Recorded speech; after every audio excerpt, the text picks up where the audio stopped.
अब प्रोबेबिलिटी का next topic पे आते हैं जिसको हम बोल रहे हैं मल्टीप्लिकेशन थ्योरम ऑन प्रोबेबिलिटी। तो मल्टीप्लिकेशन थ्योरम ऑन प्रोबेबिलिटी जो था वो कंडीशनल प्रोबेबिलिटी से ही आया। तो कंडीशनल प्रोबेबिलिटी में हम कैसे लिखते थे? तो कंडीशनल प्रोबेबिलिटी में हम लिखते थे अगर कोई इवेंट एफ पहले ऑकर्ड हो गया है उसके बाद ई ऑकर्ड कर रहा है तो हम लिखते थे पी ई स्लैश एफ।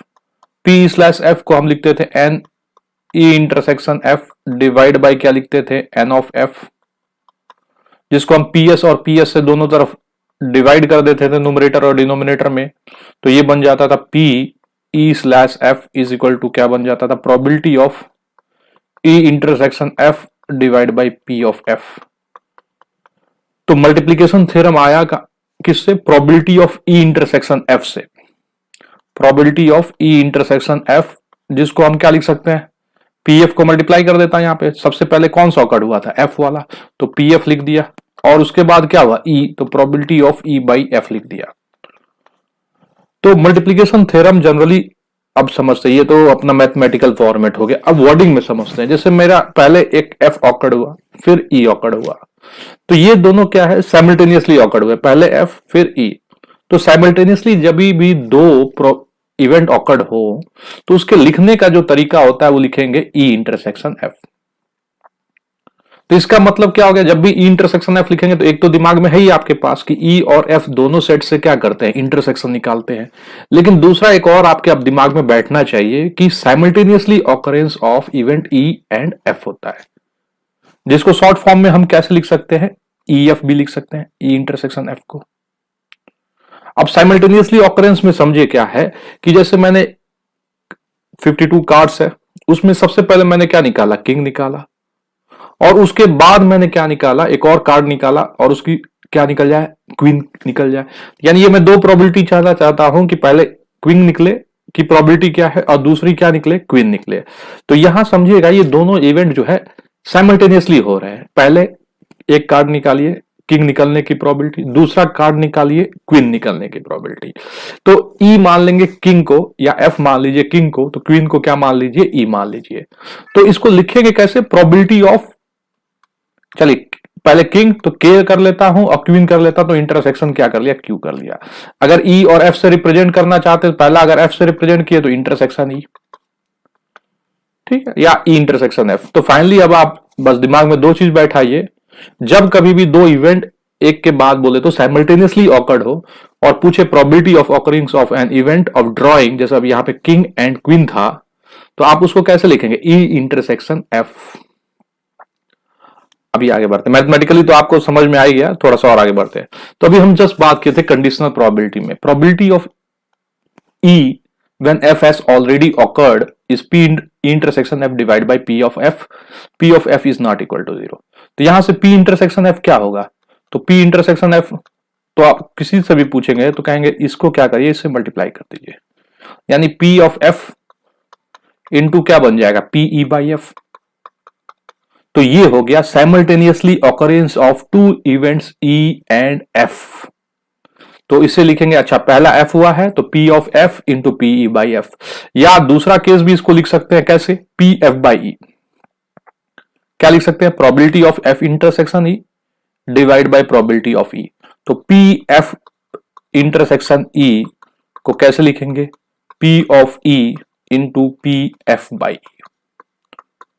तो अपने पास पी एफ इंटरसेक्शन ई बोलिए, तो P E into P F by E, मतलब ई पहले ऑकर्ड हुआ फिर एफ ऑकर्ड हुआ, या एफ पहले ऑकर्ड हुआ तो P of F into P E by F. ये दोनों में मैंने बोला पहले ऑकर्ड हुआ फिर ई ऑकर्ड हुआ, फिर ई बोला फिर एफ बोला। तो ये अब आप दिमाग में फिट करिए, जब कभी भी आपसे बोले दो इवेंट साइमल्टेनियसली ऑकर्ड हो रहा है उसकी प्रोबेबिलिटी क्या है? तो ई इंटरसेक्शन एफ।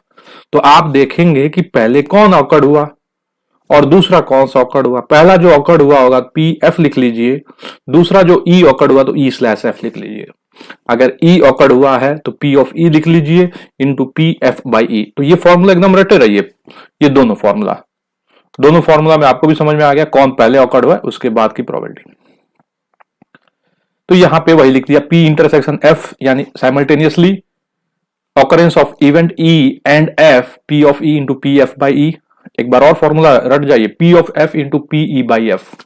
इसी फॉर्मूला को यूज करने वाले हैं। इसी रूल को हम क्या बोलते हैं, मल्टीप्लीकेशन रूल ऑफ प्रोबेबिलिटी बोलते हैं। तो मल्टीप्लीकेशन रूल ऑफ प्रोबेबिलिटी क्या है, तो आप बस एक ही वर्ड बोलिएगा, दो इवेंट साइमल्टेनियसली ऑकर्ड होते हैं, उसको लिखा जाता है पीई इंटरसेक्शन एफ, वही पूछा जाता है। और उसमें क्या करते हैं, दोनों प्रोबेबिलिटी को मल्टीप्लाई करते हैं, probability of E, probability of F, लेकिन एफ को स्लैश ई भी लिख सकते हैं, एफ बाई ई, या P F into P E by F लिख देते हैं। तो ये है मल्टीप्लीकेशन रूल ऑफ प्रोबेबिलिटी। चलिए क्वेश्चन करते हैं, फिर समझ में आएगा। एग्जाम्पल है, an urn contain 10 black and 5 white balls. 2 balls are drawn from one after another without replacement. What is the probability that both drawn balls are black? तो देखिए, सबसे पहले अगर बोला जाए कि पहला इवेंट अगर आप E1 कंसिडर कर लें और दूसरा इवेंट E2 कंसिडर कर लें, तो फर्स्ट ड्रॉन ब्लैक बॉल को हम ब्लैक मान लेते हैं, और उसके बाद क्या है, सेकंड ड्रॉन बॉल को भी हम क्या मान लेते हैं, ब्लैक, क्योंकि इसने प्रोबेबिलिटी क्या पूछा है, दो बॉल निकाले जा रहे हैं वन आफ्टर अदर, ठीक है ना। तो पहला E1 निकाला गया, दूसरा क्या निकाला गया, E2, वो भी ब्लैक आए। तो दो इवेंट यहां साइमल्टेनियसली हो रहे हैं। तो इसको हमने अभी सीखा, इसको कैसे लिखते हैं, पहले क्या हुआ, E1 हुआ तो E1 लिख लीजिए, फिर क्या पड़ा, E2 हुआ तो इसको क्या लिख लीजिए, E2 बाई E1। अब जब पहला बॉल निकाला गया तो मेरे पास ऑन में कितने ब्लैक थे, 10 थे, और ये कितना था, 5 वाइट था। तो जब भी प्रोबेबिलिटी पूछी जाती है तो सबको मालूम है n of E1 divide by n of S। तो E1 बोले तो 10 में से एक बॉल निकालना है, क्योंकि ब्लैक अपना आना चाहिए, तो 10C1 डिवाइड बाई 15C1, जिसको हम क्या बोल दिया, 10/15 बोले तो 2/3 हो गया। अब जब एक बॉल निकाला गया उसको रिप्लेस नहीं किया गया ब्लैक बॉल को, तो अब जब सेकंड बॉल ड्रॉ करेंगे तब मेरे पास सैंपल स्पेस क्या बन जाएगा, 9 ब्लैक और 5 वाइट। अब मुझे प्रोबेबिलिटी ऑफ E2 बोलूंगा, यानी ब्लैक निकलने की, जबकि E1 हो चुका है, ठीक ना, इसका मतलब E1 ऑकर्ड हो चुका है। तो आपका मिलेगा जवाब 9/14 मिलेगा। तो दो इवेंट साइमल्टेनियसली ऑकर्ड हुआ, देखिएगा, what is the probability that both drawn balls are black, यानी PE1 इंटरसेक्शन E2 पूछ रहा है। तो PE1 का वैल्यू लिख दिया यहाँ पे 2/3, और E2/E1 की बात करें तो 9/14। तो ये 7 हो गया, और ये कितना बन गया, 3 बन गया। तो आंसर कितना बन गया, 3/7। तो ये है मल्टीप्लीकेशन रूल, जिसको आप ऐसे भी सोचिए, दो इवेंट जब भी साइमल्टेनियसली होंगे तो दोनों की प्रोबेबिलिटी मल्टीप्लाई होगी। और लिखने का तरीका आपको दिख रहा है, E2/E1 कहेंगे, क्योंकि E1 पहले ऑकर्ड हो गया है। अब मल्टीप्लीकेशन रूल को क्या करते हैं, ऐसा जरूरी नहीं है कि दो ही इवेंट एक के बाद एक हो, 3 इवेंट भी हो सकते हैं, E पहले, फिर F, फिर G। तो जब E intersection F intersection G, मैंने पहले ही बोला था, सबके दिमाग में तो इंटरसेक्शन चलता है, लेकिन अब आगे से इंटरसेक्शन को आप ऐसे भी सोचिए कि 3 इवेंट साइमल्टेनियसली ऑकर्ड हो रहे हैं। तो उसको लिखने का तरीका है, सबसे पहले E ऑकर्ड हुआ, फिर F ऑकर्ड हुआ जब E हो गया, फिर G ऑकर्ड हुआ, ध्यान दीजिएगा। लेकिन उसके पहले दो इवेंट साइमल्टेनियसली ऑकर्ड हो गए थे, जिसको हम E इंटरसेक्शन F लिख सकते हैं। अब E इंटरसेक्शन F को हम मालूम है EF भी लिख सकते हैं। तो यहां पे देखिए, P of E, F by E, G/EF भी लिख सकते हैं। तो ये हो गया, 3 इवेंट साइमल्टेनियसली ऑकर्ड हो रहे हैं, और मल्टीप्लीकेशन रूल दिखाया जा रहा है कि तीनों की प्रोबेबिलिटी मल्टीप्लाई कर दीजिए। लेकिन आपको डिनोमिनेटर में F बाई E समझ में आना चाहिए, प्रोबेबिलिटी ऑफ F ही है मगर E ऑकर्ड हो चुका है, प्रोबेबिलिटी ऑफ G है मगर दो इवेंट पहले से ऑकर्ड हो चुके हैं, यानी सैंपल स्पेस अगर चेंज होगा या तो नहीं चेंज होगा, वो डिपेंड करेगा कि क्या है। तो मल्टीप्लीकेशन रूल को याद रखिए। चलिए अब आगे देखते हैं। 3 cards are drawn successively without replacement from a pack of 52 well shuffled cards. What is the probability that first 2 cards are king and the third card drawn is an ace? यहां पे आप समझिएगा, 3 cards सक्सेसिवली ड्रॉ किया गया। पहला अगर E1 consider कर लिया, दूसरा को E2 कंसिडर कर लिया, और तीसरा को E3। तो बोल रहा है what is the probability first 2 cards are king. तो ड्रॉन कार्ड क्या होना चाहिए, किंग होना चाहिए। इसकी बात करेंगे तो E2 में भी क्या होना चाहिए, ड्रॉन कार्ड क्या होना चाहिए, किंग होना चाहिए। और तीसरा जो है ड्रॉन कार्ड क्या होना चाहिए, एस होना चाहिए। तो देखिए पूछा क्या है आपसे, प्रोबेबिलिटी फर्स्ट टू कार्ड यानी E1 पहले हुआ, इंटरसेक्शन E2 इंटरसेक्शन E3। अब ये तो आपको समझना पड़ेगा क्योंकि देखिए 3 cards are drawn successfully without replacement from a pack of 52, एक फिर एक एक, क्योंकि रिप्लेस किया तो गया नहीं। तो प्रोबेबिलिटी किसका पूछ रहा है, first two cards are king and आते ही आपको समझ में अच्छा E1 intersection E2 intersection E3, क्योंकि अभी तो अपने को याद है कि मल्टीप्लीकेशन थ्योरम चल रहा है तो भाई E1 intersection E2 intersection E2। लेकिन जब तीनों चारों कॉन्सेप्ट बिल्डअप होने चालू करेंगे तब आपको समझना पड़ेगा कि यहाँ पे मल्टीप्लीकेशन रूल लगाना है। तो यहाँ पे क्या लिखेंगे, P of E1 P E2 by E1 और तीसरा P E3 slash E1 E2। तो चलिए पहला कार्ड मुझे प्रोबेबिलिटी ऑफ E1 फाइंड करना है। ड्रॉन कार्ड इज किंग, तो कितने किंग है, 4, तो 4C1 डिवाइड बाई 52C1, जिसको हम लिख सकते हैं 4/52। PE2 निकालते हैं जबकि E1 हो चुका है, तो दूसरा जो निकलना चाहिए कार्ड वो भी किंग रहना चाहिए। लेकिन अब मेरे पास किंग कितने बन गए, 3 किंग बच गए, क्योंकि पहले तो 4 किंग थे, अब कितने किंग हो गए, 3 किंग विदाउट रिप्लेसमेंट। तो अब मेरे पास 3C1 डिवाइड बाई, अब कार्ड का नंबर भी चेंज हो गया, 52 से 51 बन गया, 3/51 17 कर देते हैं, 3/17 यानी 1/17, इसको 1/13 कर देते हैं।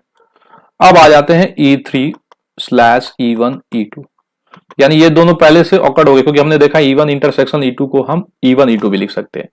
अब मेरे पास टोटल कार्ड 52 ना रखे 50 रह गए हैं और एस निकलना चाहिए। तो एस कितने हैं मेरे पास, 4 एस है, जिसको मैं क्या लिख सकता हूं, 4C1 अपॉन 50C1, क्योंकि 2 कार्ड निकल चुके हैं तो 4 अपॉन क्या बन जाएगा 50, यानी 2/25। तो फाइनली यहां पे क्या लिखूंगा, 1/13, 1/17 और 2/25,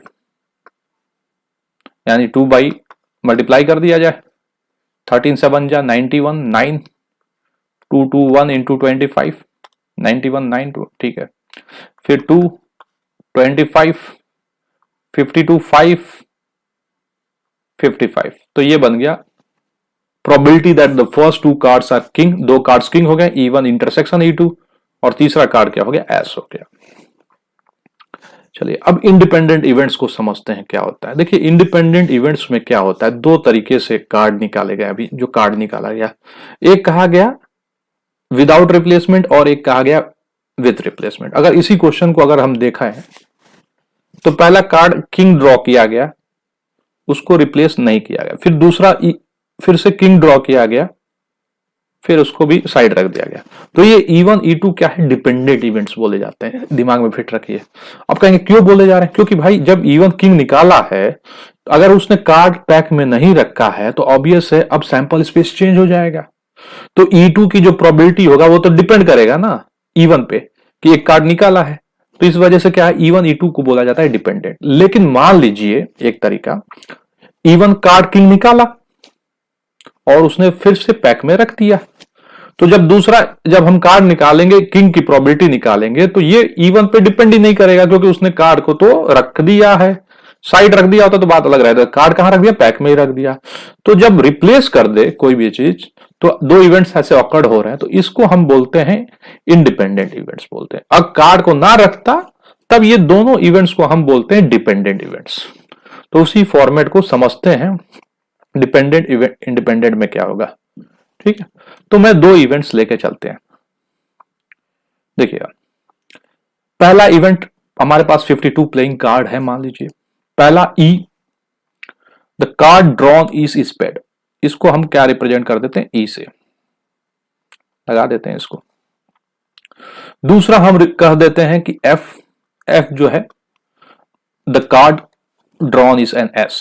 अब मैं आपसे पूछूंगा मुझे प्रोबेबिलिटी ऑफ E बताइए, कार्ड ड्रॉन इज स्पेड, तो आपका जवाब मिलेगा 13 कार्ड स्पेड होते हैं अब एक कार्ड निकालना है उसमें से, तो कितने बन गए 13, 13C1 डिवाइड बाई 52C1, यानी 13 बाई क्या बोल देंगे 52, और आंसर क्या हो जाएगा 1/4। अब मैं बोलूंगा चलिए एस का बताइए, तो कहेंगे 4 ही एस होते हैं, तो आपने बोल दिया 4C1 डिवाइड बाई 52C1, जिससे क्या बन गया 1/13। तो दो आंसर आपके पास 1/4 और 1/13 आ गया। अब मैं आपसे पूछा ई इंटरसेक्शन एफ क्या है। अब कहेंगे ई इंटरसेक्शन एफ क्या है। अब यहां पे साइमल्टेनियसली वाला कॉन्सेप्ट तो लेंगे ही लेंगे, लेकिन साथ में अब इंटरसेक्शन ढूंढेंगे। 13 कार्ड स्पेड का है और 4 एस का है, तो एक ही कॉमन निकलेगा, यानी एक एस कॉमन निकलेगा। समझ में आ रहा है। तो प्रोबेबिलिटी अगर पूछा जाएगा इसका ई इंटरसेक्शन एफ का, तो जवाब क्या मिलेगा 1/52।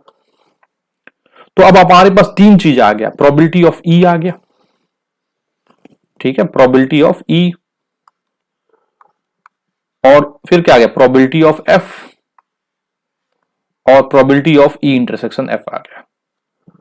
अब मैं अगर पूछूंगा probability of E by F क्या होता है,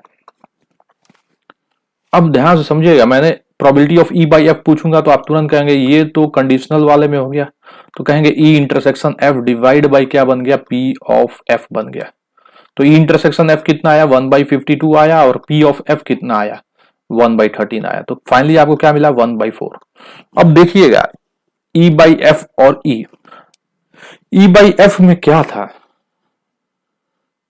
ठीक है ना, ई बाई एफ में कंडीशनल प्रोबेबिलिटी था कि भाई एफ पहले से निकाला जा चुका है, अब यहां पे रिप्लेस कर दिया गया था, तभी तो आपने 52 कार्ड में से ही सोचा। तो अगर कल को आपको पी ई बाई एफ और पी ऑफ ई सेम दिख जाए, ठीक है, आपने पी ई बाई एफ कैसे निकाला, देखो पी ऑफ ई आप भूल नहीं निकाले आपने, ठीक ना, पी ऑफ ई नहीं निकाला आपने, पी एफ निकाला, P F E intersection F निकाला, इन दोनों की सहायता से क्या निकाला पी ई बाई एफ निकाला, क्या आया उसकी प्रोबेबिलिटी 1/f। फिर आपसे बोला गया चलो पी ऑफ ई निकालो, सोचो ही मत, तो आपने कहा 1/4। अगर ये दोनों इक्वल आ गए तब हम क्या बोलेंगे इंडिपेंडेंट इवेंट्स कहेंगे, यानी हम बोलेंगे क्या occurrence of event F has not affected the probability of occurrence of event ई, यही मतलब हुआ। एफ तो पहले से ऑकर हो गया था, तो इस वजह से probability of E by F बोले तो प्रोबेबिलिटी ऑफ ई ऑकरेंस पहले एफ हो चुका था, उसका कोई फर्क नहीं पड़ा, एफ का कोई फर्क नहीं पड़ा ई पे, तो इसको क्या बोलते हैं हम इंडिपेंडेंट इवेंट्स बोलते हैं, ठीक है। तो probability of occurrence of an event F has not affect the probability of occurrence of E, तो इसको क्या बोलते हैं हम इंडिपेंडेंट इवेंट्स बोलते हैं। या ऐसे समझिए ई एंड एफ जो लैंग्वेज है are two events such that the probability of occurrence of one of them is not affected by the occurrence of the other, such events are called independent events. वही कहानी था, card निकाला रख दिया, फिर निकाला तो ये दोनों इवेंट्स कैसे हो गए इंडिपेंडेंट हो गए। कार्ड निकाला मगर पैक में नहीं रखा, अलग रख दिया, फिर से निकाला तो ये दोनों डिपेंडेंट बन गए, क्योंकि जो पहला ऑकरेंस है वो दूसरे पे फर्क कर रहा है, क्योंकि सैंपल स्पेस चेंज कर दे रहा है, क्योंकि उसने रखा ही नहीं कार्ड को, रख देता तो शायद दोनों रख देता तो इंडिपेंडेंट हो जाते। और कंक्लूजन क्या निकला, जब कभी भी इंडिपेंडेंट हो जाए तो पी ई बाई एफ को क्या लिखा जाता है पी ऑफ ई लिखा जाता है, पी एफ बाई ई को क्या लिखा जाता है पी ऑफ एफ लिखा जाता है, क्योंकि मैं पहले ही बोला था पी ई बाई एफ से आप कंफ्यूज मत हो जाए, it is the probability of E only when F has already awkward है। पी एफ बाई ई भी क्या है, it is the probability of occurrence of F when E has already awkward. तो फाइनली इंडिपेंडेंट इवेंट्स दिखाना होगा, तो हम final conclusion पे आ रहे हैं। आगे से हम क्या याद रखें, जब कभी भी आपको दिखाना होगा दो इवेंट्स ई और एफ इंडिपेंडेंट है, तो आप कॉन्सेप्ट क्या यूज करेंगे, दो इवेंट साइमल्टेनियसली ऑकर्ड हुए, P of E intersection F, E और एफ दो साइमल्टेनियसली ऑकर्ड हो गए, उसको क्या दिखाना है आपको, एक पी ऑफ ई निकालिए और एक पी ऑफ एफ निकालिए। अगर ये दोनों का multiplication probability of E intersection F के इक्वल हो जाएगा, तो आगे से हम क्या बोलेंगे, the two experiments E and F are या random experiments are said to be independent. बस इसको याद रखिए फाइनल,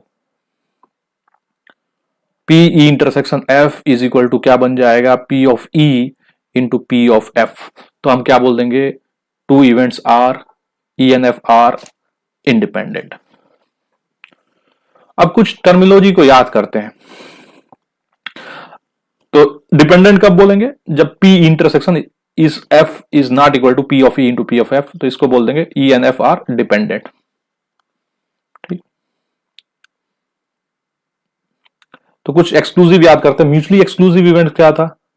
E और F में कोई इंटरसेक्शन नहीं होता था, याद रखिएगा।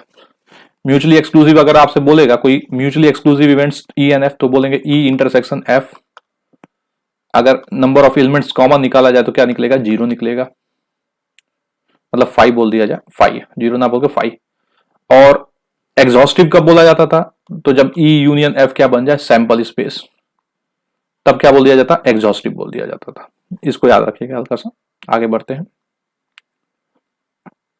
चलिए।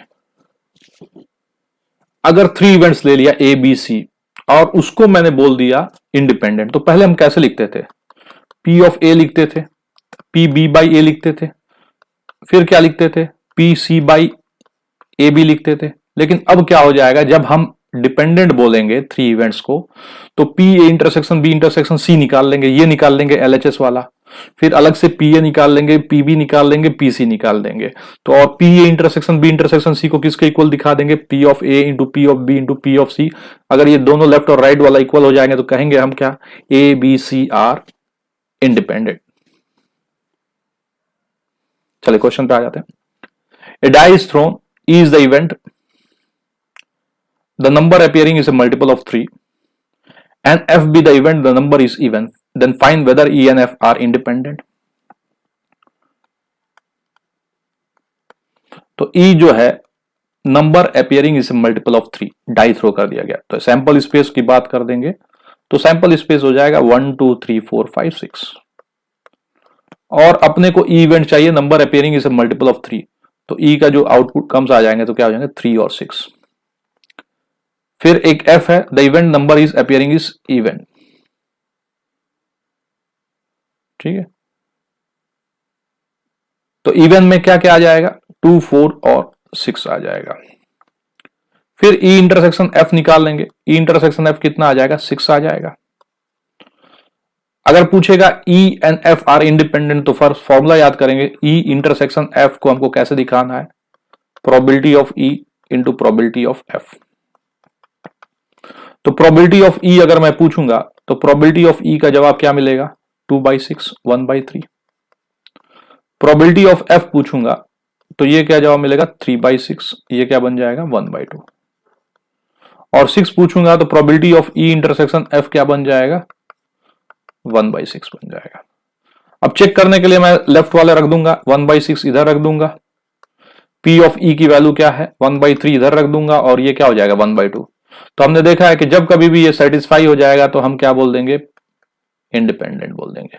तो फाइनली हम क्या बोल रहे हैं? 1/6 इज इक्वल टू 1/6, और कंक्लूजन क्या निकाल लिए? E and F are independent. Example 11 पे आते हैं। An unbiased die is thrown twice, let the event A be the odd number on the first row. A 2 बार थ्रो किया गया तो टोटल केसेस कितने बनेंगे? 36।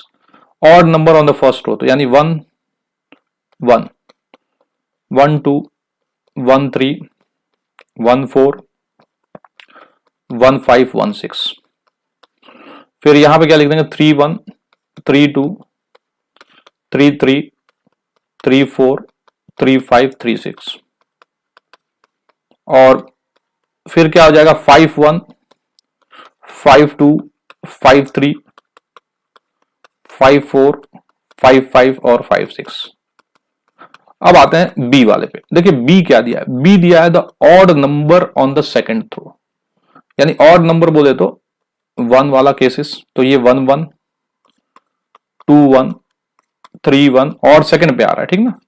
4 1 5 1 6 1। फिर इसी तरह और चाहिए 1 3 2 3 3 3 4 3 5 3 6 3। फिर यहां पे आ गए 1 5 2 5 3 5 4 5 5 5 और 6 5।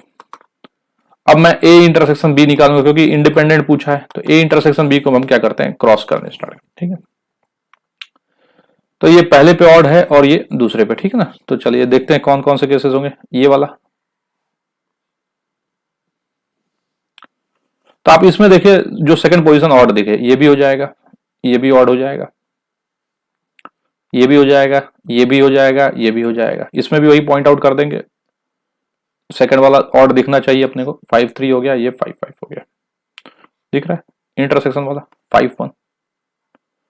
फिर ये देखिए 1-3, ये 1-5 ऐसे आ रहा है, ठीक ना। ये ऐसे, ये ऐसे। तो टोटल केसेस अगर मैं कहूं तो काउंट कर लेते हैं यहाँ पे कितने केसेस, 3 3 6 9 बन गया, ठीक ना। और ये कितना हो रहा है, एन ऑफ ए कितना हो रहा है, एन ऑफ ए अगर देखेंगे तो ये बन रहा है 6 6 18 हो गया। तो प्रोबेबिलिटी ऑफ ए की बात करेंगे तो कितना बन जाएगा, 18/36 1/2। एन ऑफ बी की बात करेंगे, कहानी वही सेम है, 18 है, तो प्रोबेबिलिटी ऑफ बी जो बन जाएगा वो कितना बन जाएगा, 18/36 1/2। और जब हम probability of A intersection B की बात बोलेंगे तो 9 कॉमन है, तो 9 डिवाइड बाई क्या कर देंगे 36, क्या हो जाएगा 1/4। अब चेक कर लेते हैं इंडिपेंडेंट के लिए कंडीशन क्या है, probability of A intersection B is equal to probability of A into probability of B. तो ए इंटरसेक्शन बी तो 1/4 हो गया, ए कितना बन गया 1/2, और ये भी क्या बन गया 1/2।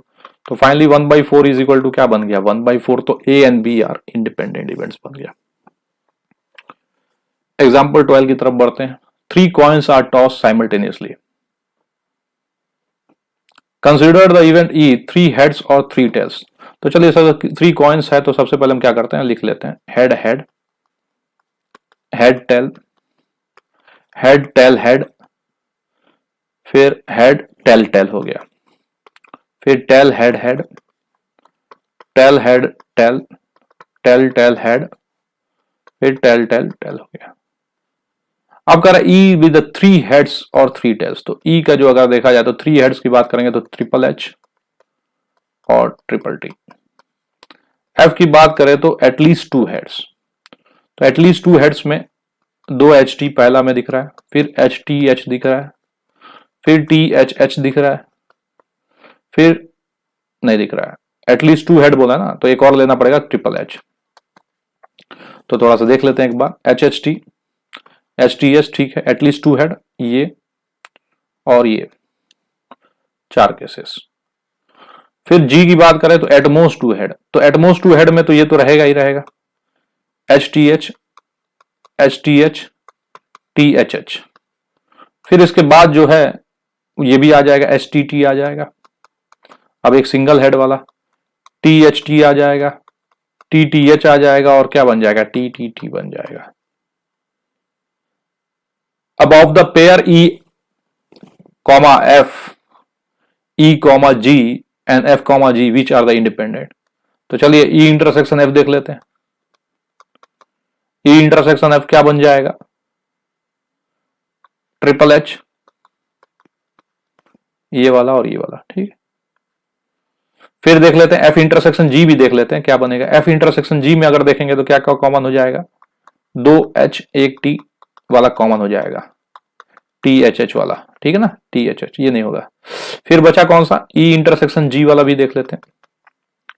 ई इंटरसेक्शन जी में ट्रिपल टी वाला कॉमन हो जाएगा, ठीक है ना।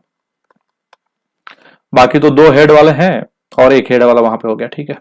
तो प्रोबेबिलिटी ऑफ ई निकाल लेते हैं। प्रोबेबिलिटी ऑफ ई 2/8 लिख लिया जाए, 2/8 की बात करें तो 1/4। प्रोबेबिलिटी ऑफ एफ की बात करें तो क्या हो जाएगा 4/8, क्या हो जाएगा 1/2। पी ऑफ जी की बात करेंगे तो क्या बन जाएगा 3, 7/8, ठीक है। तो 1 2 3 4 5 6 7।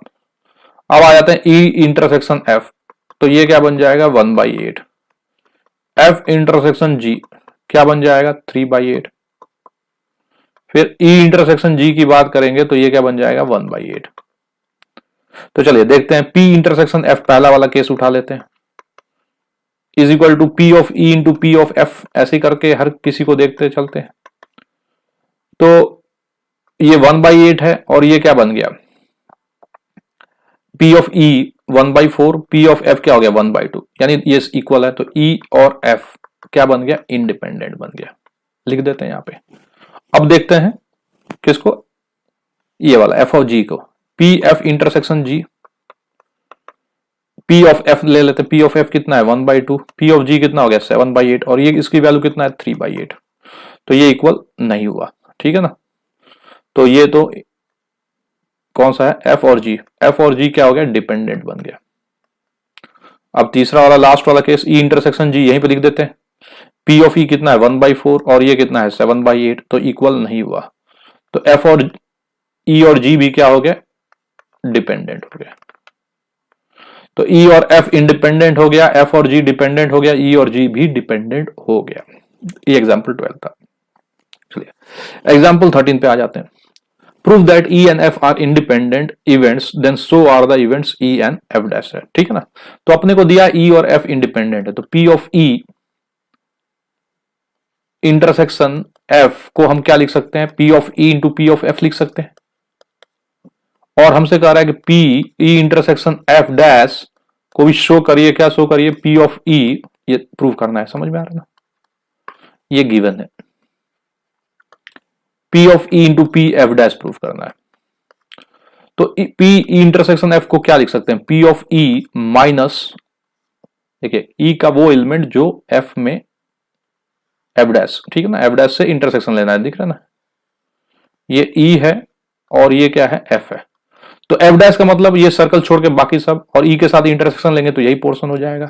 इसी पोर्शन को हम क्या बोलते हैं, ई इंटरसेक्शन एफ डैश, जिसको हम कैसे लिख सकते हैं, देखिए प्रूव करना है तो मैं दोबारा लिख रहा हूं, इसको यहां से स्टार्ट कर रहा हूं। P E intersection F dash को मैं कैसे लिख रहा हूं, P of E minus P E intersection F लिख देता हूं।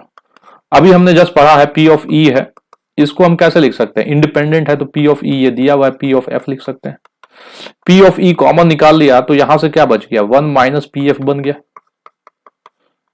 और ये क्या बन गया, पी ऑफ ई, और ये 1 माइनस पी एफ क्या बन जाएगा, पी एफ डैश बन जाएगा। तो ये क्या बन गया, पी ई इंटरसेक्शन क्या बन गया, F dash is equal to P of E into P F dash. ये हो गया, प्रूफ हो गया। Example 14, if A and B are two independent events then the probability of occurrence of at least one of the A and B, तो A और B लिखना चाहिए था लेकिन ए एंड बी लिख दिया, एटलीस्ट वन ऑफ ए और बी, तो इसका मतलब हो गया P probability of A union B, जिसको हम क्या लिख सकते हैं, probability of A plus probability of B minus probability of A intersection B. अभी यहां पे दिया हुआ था A and B are two independent events, तो ये प्रोबेबिलिटी ऑफ ए लिख दिया plus probability of B minus probability of, independent है तो ए इंटरसेक्शन बी को हम लिख सकते हैं P of A into P of B. अब इन दोनों में से मैं पी ऑफ बी कॉमन निकाले, देखिए पी ऑफ ए, और यहां पे अगर देखेंगे तो पी ऑफ बी कॉमन निकाल लिया तो क्या बन गया, 1 माइनस पी ऑफ ए बन गया।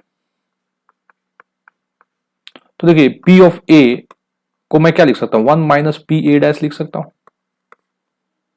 और ये देखिए ये क्या बन गया, पी ऑफ बी बन गया, और ये क्या बन गया, 1 माइनस पी ए क्या बन गया, पी ए डैश बन गया, 1 माइनस, अब इन दोनों में से पी ए डैश कॉमन निकाल लेता हूं, तो पी ए डैश कॉमन निकाल लिया तो 1 माइनस क्या बच गया, पी ऑफ बी हो गया, यानी 1 minus P of A dash, और 1 माइनस पी बी क्या बन जाएगा, पी ऑफ बी डैश।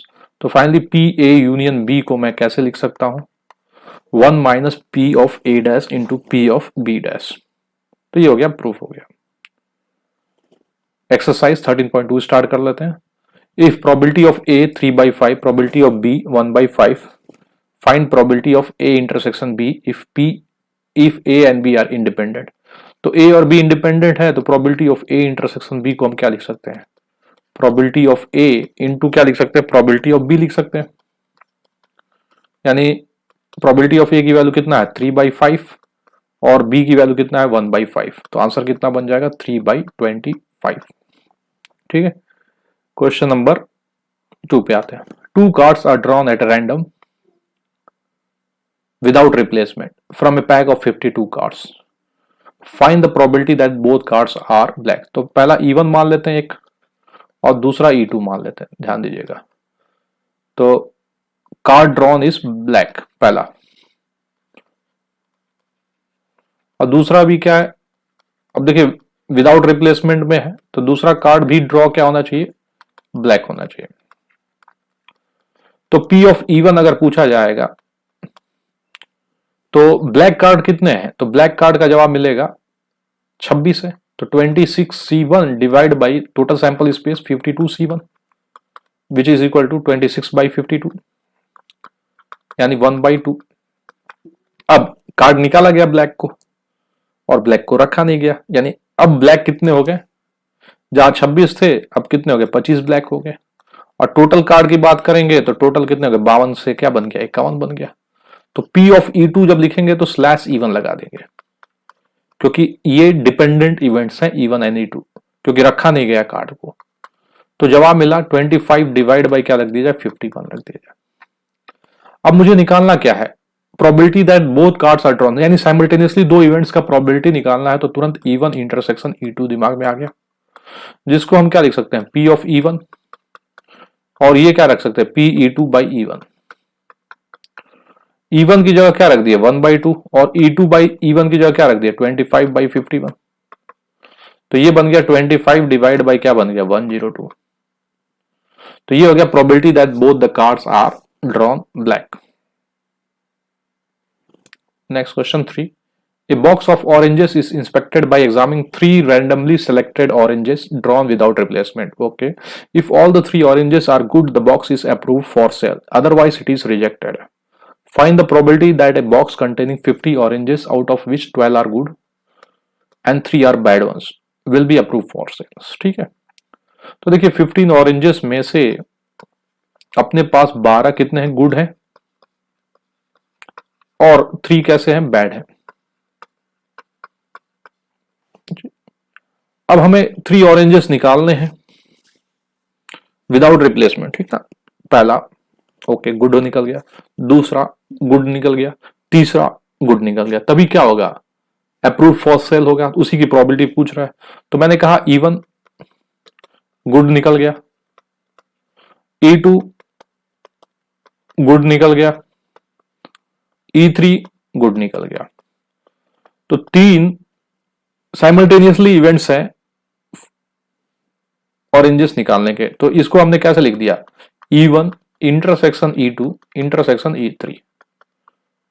तो जिसको हम कैसे लिख सकते हैं, P ऑफ E1 लिख सकते हैं, फिर क्या लिख सकते हैं, P E2 बाई E1 लिख सकते हैं, और तीसरा क्या लिख सकते हैं, P of E3 upon E1 E2 लिख सकते हैं। तो देखिए सबसे पहले ऑरेंज निकाला गया, एक फ्रूट्स निकाला गया, ऑरेंज निकाला गया जिसको कि गुड निकल गया, तो 12 बाई कितना हो जाएगा 15 हो जाएगा। अब एक गुड तो चला गया, अब कितने गुड गुड बच गए 11 गुड, और टोटल कितने हो गए 14 हो गए। तो इसको क्या लिख दिया जाए 11 अपॉन 14 लिख दिया जाए। फिर से एक ऑरेंज निकाला गया, तो इसमें कितने अब गुड हो गए 10 गुड बच गया ऑरेंज, और टोटल ऑरेंज कितने हो गए 13 हो गए, 2 निकाले जा चुके हैं। तो ये क्या बोल रहे हैं 10 डिवाइड बाई 30, तो इसको कैंसिल कर दिए 5 हो गया, और ये क्या हो गया 7 हो गया, ये 3 हो गया, और ये 4 हो गया। तो आंसर कितना बन गया 44 डिवाइड बाई क्या बन गया 91। तो प्रोबेबिलिटी क्या हो गया, 3 इवेंट साइमल्टेनियसली ऑकर्ड हुए ऑरेंज निकालने के, और तीनों के तीनों क्या निकले गुड निकले, ताकि वो अप्रूव्ड हो सके सेल के लिए। वो क्या आ गया 44/91। Question number 4, a fair coin has an unbiased dice are tossed, let A be the event, head appears on the coin, and B be the event 3 on the die. Check whether A and B are independent events or not. तो fair coin जब किया जाए तो head आएगा और tell आएगा। तो head आएगा तो फिर अपने पास डाई को भी थ्रो करना, तो H1 H2 H3 sample space लिख रहे हैं, फिर H4 H5 और H6। टेल भी आ सकता है, तो tell 1 T2 T3 T4 T5 और T6। Let A be the event, head appears on the coin. तो सबसे पहले हेड अपीयर्स वाले कौन कौन से होंगे, H1 आ जाएगा, H2 आ जाएगा, H3 H4 H5 और H6। अब B be the event 3 on the die, तो 3 ऑन द डाई वाले कौन से केसेस होंगे? H3 होगा और T3 होगा। अब ए और बी की बात कर रहे हैं, तो ए इंटरसेक्शन बी का इंटरसेक्शन ले लेते हैं। तो ए इंटरसेक्शन E3 क्या हो गया? H3 वाला हो गया। तो चलिए प्रोबेबिलिटी ऑफ ए की बात करेंगे, तो प्रोबेबिलिटी ऑफ ए कितने हो जाएंगे? ठीक है, तो प्रोबेबिलिटी ऑफ ए की बात करेंगे तो देखिएगा एक हेड है 1/6 है, तो सबसे पहले देखेंगे प्रोबेबिलिटी ऑफ ए कितने केसेस हो रहे हैं? 1 2 3 4 5 और 6। तो 6 पहला हेड आने की क्या है? 1/2 और पहला इस पे 1 आने की क्या है? 1/6। ये तो एक केसेस के लिए निकाल लिए थे 1/2 इंटू 1/6, लेकिन ऐसे कितने केसेस हैं? 6 केसेस हैं, तो ये बन गया 1/2। प्रोबेबिलिटी ऑफ बी की बात करेंगे तो इसमें एक H3 का अगर निकालो तो हेड आने की प्रोबेबिलिटी 1 और 3 आने की 1/6। ऐसे कितने केसेस हैं? 2 केसेस हैं, तो ये बन गया 1/6। फिर ए इंटरसेक्शन बी की बात करेंगे तो ए इंटरसेक्शन बी H3 है, तो हेड आने की 1/3 और 3 आने की 1/6, तो कितना बन गया? 1/12। अब हमें क्या चेक करना है? इंडिपेंडेंट है कि नहीं, तो हम क्या करेंगे? पी ए इंटरसेक्शन बी को इधर रख दिया और पी ऑफ ए इंटू क्या कर दिया? पी ऑफ बी कर दिया। तो क्या बन गया? ये पी ऑफ ए क्या बन गया? 1/2 और पी ऑफ बी कितना बन गया? 1/6 और ये कितना निकला? 1/12। तो 1/12 और 1/12 क्या हो गया? इक्वल हो गया, तो इसे क्या बोल देंगे हम? इंडिपेंडेंट इवेंट्स बोल देंगे। ये हो गया इंडिपेंडेंट हो गया। फिफ्थ पे आते हैं। A die marked 1 2 3 in red, 4 5 6 in a green toss, greenish toss, ठीक है। Let A be the event, the number is even, and B be the event, the number is red. R, A and B are independent. Okay. तो जो red वाले हैं वो किससे mark किए गए? 1 2 3 से, और ग्रीन वाला जो है वो किससे मार्क किए गए? 4 5 6 से। A B the event, the number is even, तो ए वाला इवन है तो वो क्या आ जाएगा? 2 हो जाएगा, 4 हो जाएगा और 6 हो जाएगा, यानी ग्रीन 2 हो गए, 4 6 और रेड हो गया। बी क्या है? B the event is red, तो रेड वाले क्या है अपने? 1 2 3 है। अगर ए इंटरसेक्शन बी पूछा जाएगा तो ए इंटरसेक्शन बी क्या आएगा? तो ए इंटरसेक्शन बी में देखेंगे तो 2 ही आएगा, ठीक है। तो प्रोबेबिलिटी ऑफ ए अगर पूछा जाए तो क्या जवाब मिलेगा? 3 यानी ये 3/6 1/2। प्रोबेबिलिटी ऑफ बी पूछा जाएगा तो इसका जवाब क्या मिलेगा? 3/6 क्या बन जाएगा? 1/2। और probability of A intersection B पूछा जाएगा तो जवाब मिलेगा 1/6। तो अपने को क्या लिखना होता है? पी ए इंटरसेक्शन बी और P A into P B क्या इक्वल है? तो पी ए इंटरसेक्शन बी अगर देखा जाए तो कितना बन रहा है? 1/6।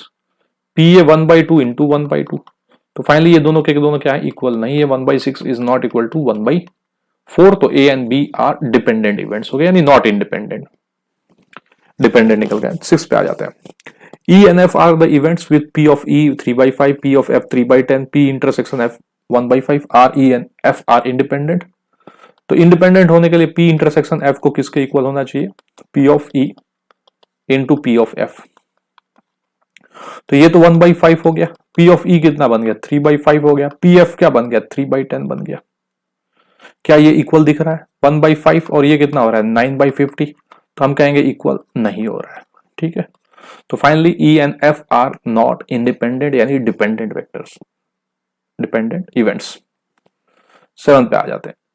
Given that events A and B are such that P of A is equal to 1/2, P A union B is equal to 3/5 and P of B equal to P, find P if there are mutually exclusive। देखिए mutually exclusive का मतलब हो गया A intersection B probability क्या हो जाएगा? 0, क्योंकि A intersection B mutually exclusive पे आता है 5, यानी कोई भी एलिमेंट नहीं है, तो प्रोबेबिलिटी क्या हो जाएगा? 0। तो म्यूचुअली एक्सक्लूसिव है तो A union B P find करना है। A union, probability of A union B क्या लिख देंगे? Probability of A plus probability of B होता है minus P A intersection B होता है। तो ये तो 0 हो गया, तो P ऑफ A की वैल्यू 1/2, B की वैल्यू P A, ये तो 0, A यूनियन B कितना बन गया? 3/5। तो P की वैल्यू कितना बन गया? 3/5 माइनस 1/2, यानी 6 माइनस 5 डिवाइड बाई 10 यानी 1/10 P की वैल्यू पहला केस में। और इंडिपेंडेंट की बात करेंगे तो P A इंटरसेक्शन B को हम लिख देते हैं P of A into P of B independent में, ये दूसरा वाला केसेस लेके चल रहे हैं, ठीक ना। तो A intersection B independent cases में, ठीक है।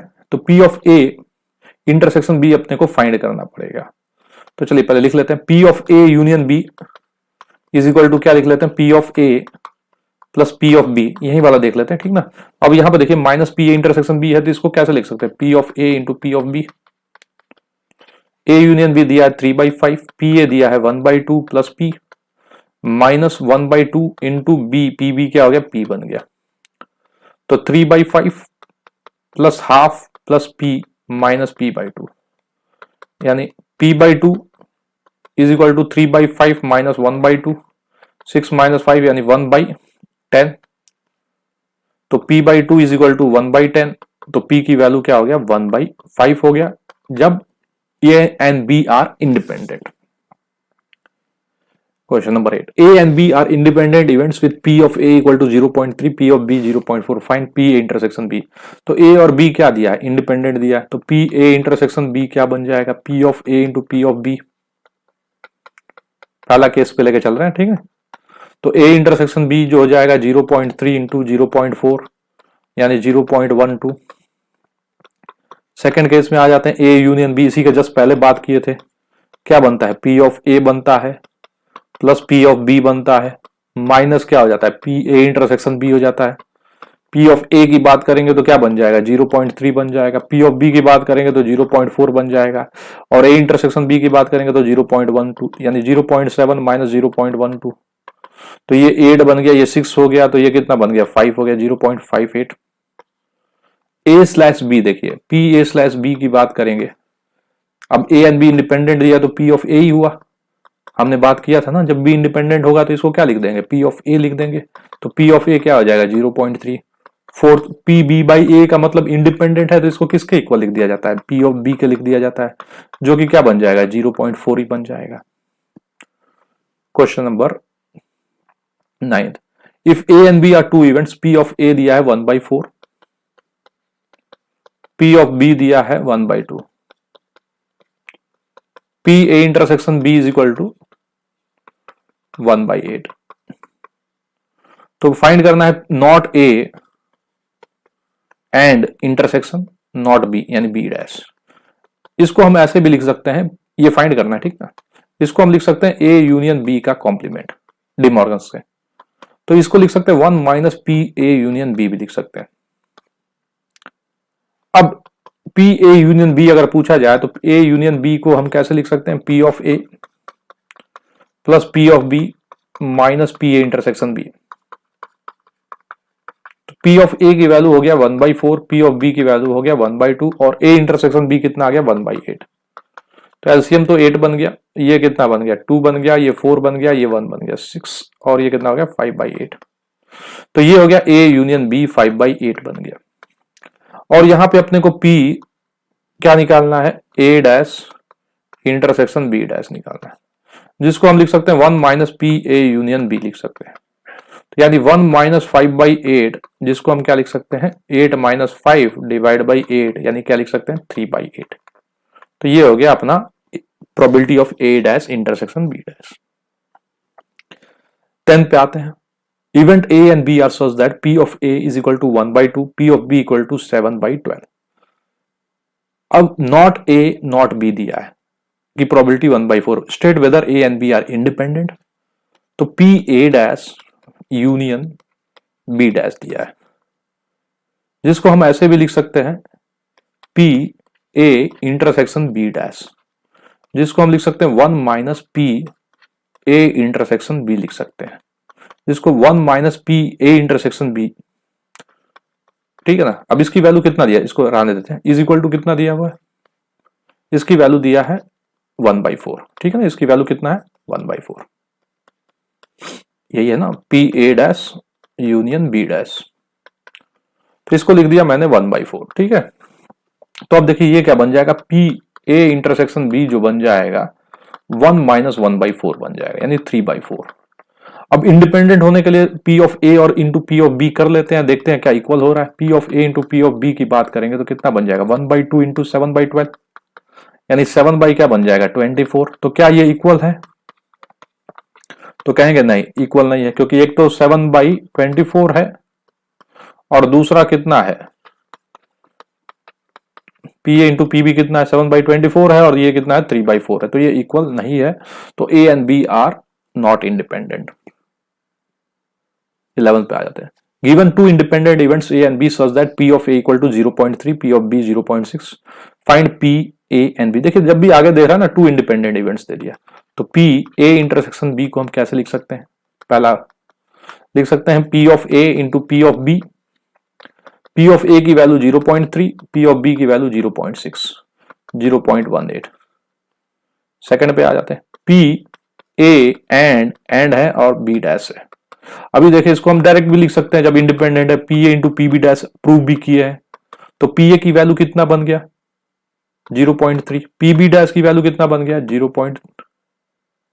पी बी डैश 0.6 है तो 0.4, ठीक है, ये है 0.6, तो पी बी डैश क्या हो जाएगा 0.4, यानी क्या हो जाएगा 0.12।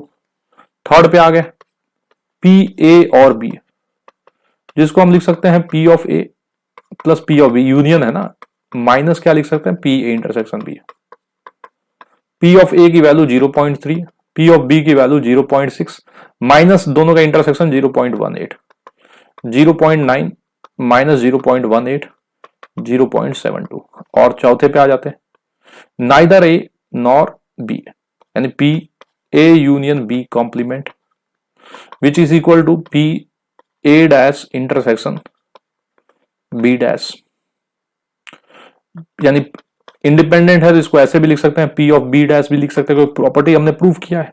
पी ए डैश की वैल्यू कितना हो गया, 0.7 बन गया, और पी बी डैश की वैल्यू कितना बन गया, पी बी डैश कितना हो गया 0.4, और ये पी ए डैश क्या हो गया 0.7, तो 0.7 0.4 कितना बन गया 0.28, तो ये हो गया फोर्थ वाला आंसर। 12 पे आ जाते हैं, a die is tossed thrice, ठीक है, 216 केसेस बन गया, ठीक ना। Find the probability of getting an odd number at least once.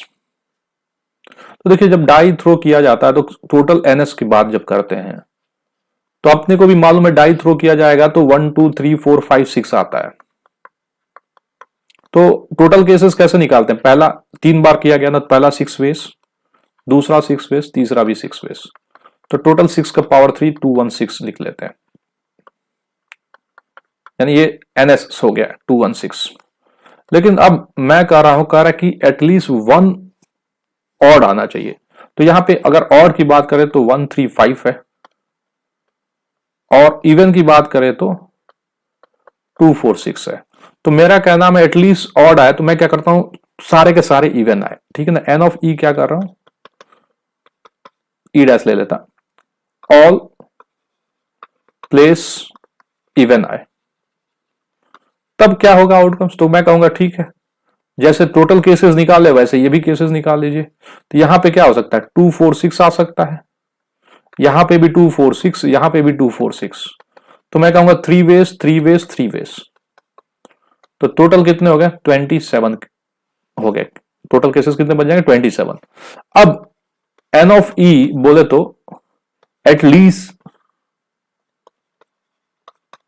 1 odd, तो मैं टोटल केसेस में सब्ट्रैक्ट कर दूंगा, यानी 216 में क्या करूंगा 27 को सब्ट्रैक्ट कर दूंगा, इज इक्वल टू ये 9 हो गया, और ये देखिएगा 9 हो गया, ये 10 हो गया, 8 हो गया, और ये कितना बन गया 189।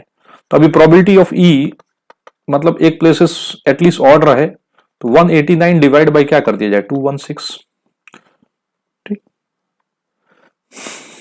अब क्या करते हैं 189 जो है थोड़ा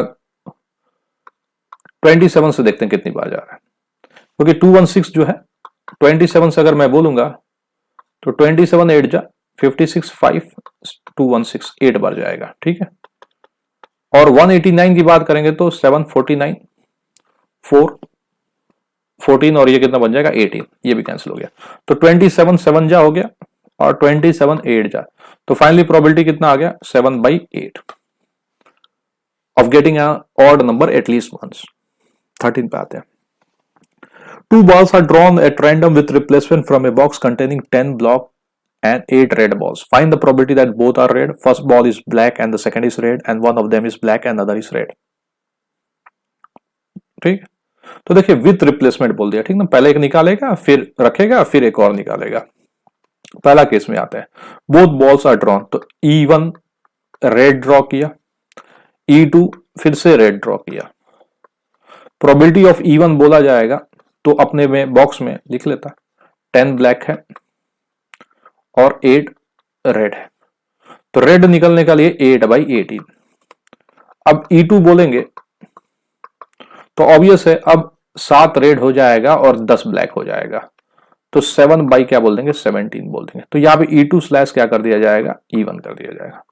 तो दो साइमल्टेनियसली हुआ, E1 इंटरसेक्शन E2, दो बॉल को ड्रॉ किया गया, पहला रेड दूसरा भी रेड, तो 8/18 और ये क्या बन गया, गौर करिएगा 18 था, 10 ब्लैक है और 8 कितना है रेड है, तो 8 रेड 8 हो गया और ये 17 हो गया, ठीक है, 8/18 7/8 17। तो both balls are drawn, red वाला केसेस हो गया। ओहो, with replacement, I have confuse, okay, without replacement नहीं, विथ रिप्लेसमेंट। तो विथ रिप्लेसमेंट में आ गया तो ये अभी भी वही रहेगा 10 और ये क्या रहेगा 8 रहेगा, ठीक है ना, तो ये 80 रहेगा और ये कितना हो जाएगा 18 हो जाएगा, तो ये क्या रहेगा 80 रहेगा और ये कितना रहेगा 18 ही रहेगा, तो ये कितना बन गया 4 बन गया, ये 9 बन गया, ये 4 बन गया, ये 9 बन गया, तो ये कितना बन गया 16 डिवाइड बाई क्या बन गया 81 बन गया। सेकंड केस में आते हैं, तो ये याद रखिएगा, 2 balls are drawn with replacement था, विदाउट रिप्लेसमेंट दिमाग में दौड़ रहा था, ऐसा नहीं होना चाहिए। First ball is black and second is red, तो पहला ब्लैक होना चाहिए, E1 क्या हो गया ब्लैक, और दूसरा E2 क्या होना चाहिए रेड। तो मैं डायरेक्ट कर देता हूं E1 इंटरसेक्शन E2, अब तो समझदारी हमें भी है, E1 रेड ब्लैक निकले, बॉल रख दिया, फिर क्या कर लिया E2, तो E2 स्लैश E1 लिखने की भी जरूरत नहीं क्योंकि आपको भी मालूम है ये इंडिपेंडेंट हो गया, लेकिन लिख लिया तो कोई दिक्कत नहीं है। ब्लैक है, ब्लैक निकलने के लिए 10/18 रख दिया, अब रेड निकलना चाहिए, रेड निकलना चाहिए तो क्या बन गया 8/18, तो ये कितना बन गया 5 और ये कितना बन गया 4, ये 9 और ये क्या हो गया 9, तो 20 बाई कितना बन गया 81 बन गया। थर्ड केसेस पे आते हैं, one of them is black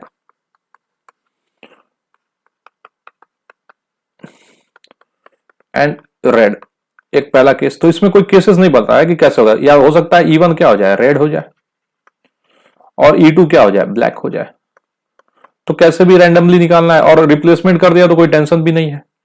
तो पहला E1 intersection E2 plus E1 intersection E2, ठीक है ना, ये वाला केसेस के लिए और ये वाला केसेस के लिए यहां पे। तो पहला आंसर जो मिलेगा P ऑफ E1 ब्लैक निकलने के लिए 10/18, फिर रेड निकलने के लिए 8/18। अब कहा पहला हो सकता है कि रेड निकल जाए, तो 8/18 इंटू क्या लिख दिया जाए 10/18, तो ये अभी हमने देखा था ये 20/81 हो रहा था, तो 20/81 प्लस 20/81, फाइनली आंसर क्या बोल दिया जाएगा 40/81, तो ये आंसर हो जाएगा थर्ड का। Probability of solving a specific problem independently by A and B are 1/2 and 1/3 respectively. Both try to solve the problem independently. Find the probability that problem is solved. तो देखिए प्रॉब्लम सॉल्व हो जाए तो ये है कि A solve कर दे B ना करे, या पहला वाला दे ले, या क्या कर सकते हैं ये दोनों इंडिपेंडेंट इवेंट्स है, A नहीं करे और B कर दिया जाए, या आप क्या बोल सकते हो दोनों के दोनों सॉल्व कर दे, तो ये क्या हो जाएगा probability of A into probability of B dash, क्योंकि इंडिपेंडेंट है, ये क्या बन जाएगा probability of A dash into probability of B, plus क्या लिख दिया जाएगा probability of A into probability of B। तो प्रोबेबिलिटी ऑफ A की बात किया जाए तो 1/2 है, तो प्रोबेबिलिटी ऑफ A डैश क्या हो गया नहीं सॉल्व करने का 1/2 हो गया। प्रोबेबिलिटी ऑफ B की बात करें तो ये 1/3 है, और B डैश बोले तो B नहीं सॉल्व कर पाया वो 2/3, तो पहला 1/2 इंटू 2/3, PA डैश 1/2 इंटू 1/3, दोनों के दोनों सॉल्व कर दिए, तो फाइनली 2 + 1 + 1 और डिवाइड बाई 6 हो गया, 4/6 आंसर कितना बन गया 2/3, यानी प्रॉब्लम इज सॉल्व हो गया। लेकिन दूसरा जो बोल रहा है exactly one of them solves the problem, यानी A intersection B dash plus A dash intersection B, तो पहला PA इंटू PB डैश फिर क्या बन गया P A dash into P B. तो पी ए की बात करेंगे तो क्या बन जाएगा 1/2, पी बी डैश की बात करेंगे तो क्या बन जाएगा 2/3। अब ए डैश की बात करें तो 1/2 और बी की बात करें तो 1/3। तो 2+1 डिवाइड बाई 6 बोले तो 3/6 क्या हो जाएगा 1/2। तो मतलब एग्जैक्टली बोला तो ए कर दे बी ना करे, बी कर दे ए ना करे, तो साइमल्टेनियसली है तो इंटरसेक्शन। अब यहां पे आ जाए, one card is drawn from a well shuffled pack of 52 cards in which of the following cases are the events E and F are independent. चलिए, card drawn is spade, spade कितने होते हैं 13, और वन कार्ड है तो 13/52, इसकी probability P of ई लिख देता। पी ऑफ ई कितना हो गया 1/4। फिर बोला card drawn is an S, तो पी ऑफ एफ क्या लिख दिया जाए, एस 4 है तो 4/52 क्या बन गया 1/13। अब probability of E intersection F आते हैं, तो पहले इंटरसेक्शन सोचते हैं, कार्ड स्प्रेड और एस दोनों में से इंटरसेक्शन लेना, तो 4 एस रहते हैं, स्प्रेड में एक ही रहेगा, तो 1 अपॉन क्या हो जाएगा 52। तो अगर देखेंगे तो ये किसके इक्वल हो रहा है, P of E into P of F हो रहा है, यानी बोले तो 1/4 इंटू 1/13। तो हम बोल देंगे पहला वाला जो है वो क्या है इंडिपेंडेंट है।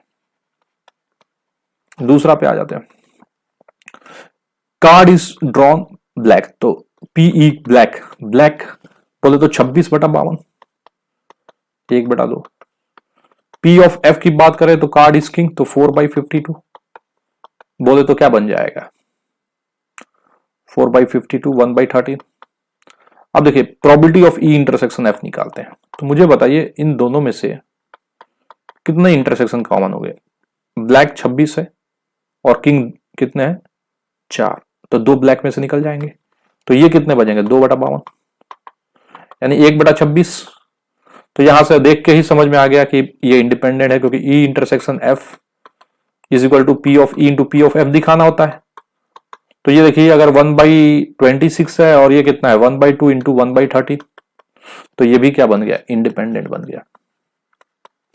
तीसरा पे आ जाते हैं, तीसरा गौर करिए, कार्ड ड्रॉन इज किंग और किंग क्वीन, तो किंग कितने हैं 4, क्वीन कितने हैं 4, तो टोटल कितने हो गए 8। तो पी ऑफ ई की बात करेंगे तो 8/52 बोले तो 2/13। और पी ऑफ एफ की बात करें क्वीन और जैक, तो ये भी कितने हो गए 8/52 बोले तो 2/13।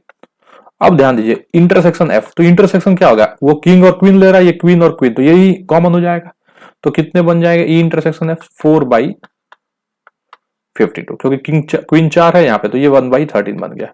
तो फाइनली क्या इक्वल हो रहा है पी इंटरसेक्शन एफ, और ये रहा पीई और पी एफ। तो वैल्यू कितना दिख रहा है ये 4/52 यानी 1 बाई इंटरसेक्शन मतलब कितना आ रहा है 1/13, ये कितना आ रहा है 2/13 इंटू 2/13, तो ऑब्वियस है ये इक्वल नहीं दिख रहा है, तो फाइनली हम क्या बोल देंगे डिपेंडेंट हो गया। ठीक है, तो बस 2 ही केसेस होगा और ये तीसरा वाला कैंसिल हो गया। 16 पे आते हैं, in a hostel 60% of student read Hindi newspaper, 40 reads English newspaper and 20% read both Hindi and English newspaper. A student is selected at random. Find the probability that she read neither Hindi nor English. Okay. If she reads Hindi newspaper, find the probability that she reads English newspaper. If she reads English newspaper, find the probability that she reads Hindi newspaper. तो देखिए सबसे पहले क्या करते हैं probability लिखते हैं। probability किस पे लिखते हैं सारे, तो probability of Hindi H represent कर देते हैं 60%, तो 60/100 बोले तो 3/5। फिर प्रोबेबिलिटी ऑफ इंग्लिश न्यूज़पेपर को भी लिख लेते हैं 40%/100 2/5।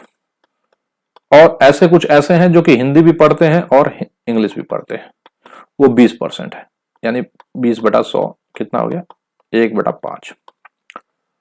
अब a student is selected at random, पहला पे आते हैं केस पे, find the probability that she neither reads neither Hindi H dash nor English, तो पहले H यूनियन इंग्लिश ले लेता हूं और उसका डैश कर देता हूं, क्योंकि इसका मतलब क्या होगा हिंदी और इंग्लिश पढ़ने वाले तो मालूम चल गया, उसका डैश का मतलब क्या होगा ना तो हिंदी पढ़ेगा ना ही इंग्लिश पढ़ेगा, जिसको हम कैसे लिख सकते हैं 1 - PH यूनियन ई, जिसको हम कैसे लिख सकते हैं 1 - P of H plus P of E minus, क्योंकि H union in minus P H intersection E, तो P H यूनियन E अगर मैं पूछूंगा तो क्या जवाब मिलेगा? P of H 3/5, P of E 2/5 minus P H intersection E 1/5। ठीक है ना। पहला क्या बोला, neither Hindi nor English newspaper. तो हम क्या कर रहे हैं, सबसे पहले निकाल लेते हैं हिंदी और इंग्लिश पढ़ने वाले कितने लोग हैं। तो वो कितने बन गए, 5, 4/5 बन गए। तो हम क्या करेंगे, ना ही हिंदी पढ़े ना ही इंग्लिश पढ़े, तो उसको बार लगा लिया, तो 1 में से इसको सब्ट्रैक्ट कर दिया, जो कि 4/5। तो आंसर कितना बन गया, 1/5 हो गया। अब बी पे आते हैं।